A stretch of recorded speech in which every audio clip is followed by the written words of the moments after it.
are the peace in my troubled sea. Whoa, you are the peace in my troubled sea. Hello, 7th Street. How are you doing?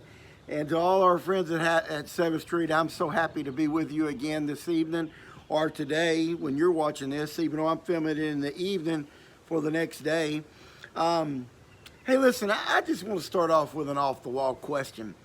But have you noticed that every time they show a scene from China, they all have had, since this whole thing began, the face mask on.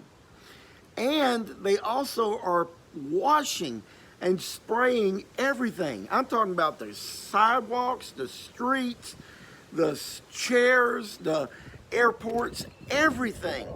And I'm wondering if they're going to come back and tell us about the spraying and cleaning everything like they did the mask, that we should have been doing this all along. I don't know. You see if you notice that. It's kind of a concern that I'm developing. Anyway, with that said, if you tuned in with us yesterday, you know, we talked about how God's grace is sufficient. Friend, it is. But friends, I want you to know something. That does not mean God condones sin.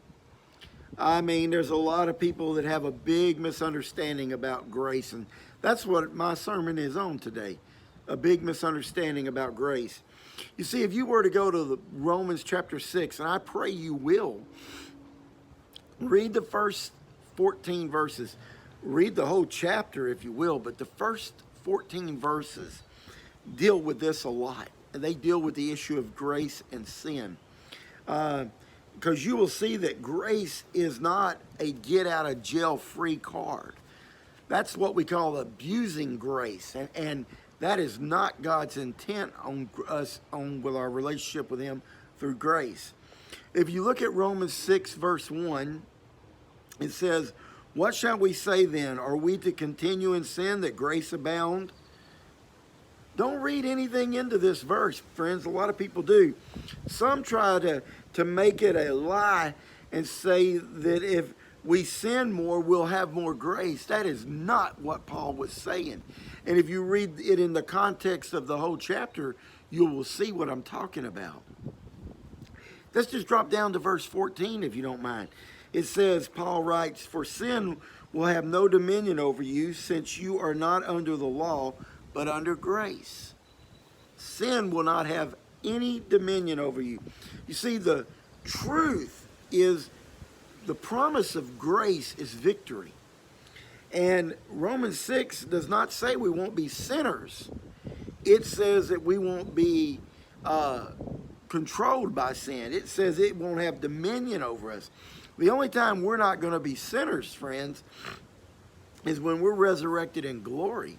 And when we are in the presence of our Father in heaven, which, by the way, Lord willing, I'm going to be preaching on this coming Sunday if we're able to post it. I know we had a lot of problems last week, but if you want to tune in, we're going to be talking a lot about the rapture next Sunday, Lord willing. But Romans 6, I just want you to know, it does promise us that sin will not have a dominion over our lives. Why?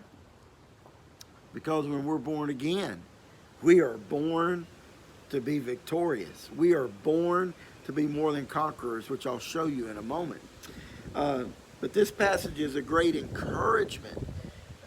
It is in there for us to be encouraged by this, that we have hope and strength in the battle against sin, and it's called grace. Friend, God has set us free from sin. Why on earth would we say, let's continue in it on purpose? God says no. He knows we're going to have a struggle with it, but He says ultimately you win because of grace. It's an encouragement for us. So what's to take away from this? Well, for the child of God, it's simple. Like I just said, nothing shall have dominion over you. Nothing. If sin can't have dominion over you, friend, neither can fear, neither can worry, neither can the enemies of God. Nothing can have dominion over you. So, Christian person, don't you let that old wretched flesh that you're wrapped in as I'm wrapped in. Don't you let it stir up that fear. Please, I'm telling you, God, through his grace, empowering us and is so sufficient. He wants us to push through this with God's blessings, with God's mercy, and the power of his grace. I want you to get this. God understands our struggle today. But what he doesn't accept is when we just say, I'm tired of struggling, I quit. God never accepts quitting. When somebody says, hey, I'm just too weak to go on, God says, hold it, buddy. My grace is sufficient. He didn't just say that to be saying it, folks. He said it because it's true. So let's get up and go. If we really seek to answer the question, what is the advantage to weakness, like we talked about yesterday? It's when we recognize that we have great need for God. That's the advantage of weakness. He will strengthen us. So ask yourself the real question today, and only you can answer this between you and God. What area in your life today is God telling you that his grace is sufficient to get you through? Now that's a loaded question, but you can only one that can answer that. What area in your life is God's grace sufficient to get you through right now, especially in this time of COVID-19? Because that and that alone is the power of weakness, or the advantage of weakness. That and that alone is the fact that God's saying, my grace is sufficient for you. See, God's very clear in his word. In Romans 8:37, he says, hey, you are to be more than a conqueror. Man, you are to knock these things down. You are a champion in me because I am a champion. He went and he destroyed the works of the enemies at Golgotha. And he says, you're a champion in my grace. So remember, in the tough times, God is always teaching us to trust him. Trust him.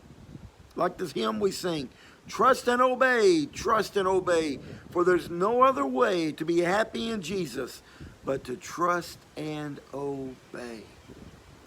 So he wants us to be more than conquerors. How? How can I be more than a conqueror?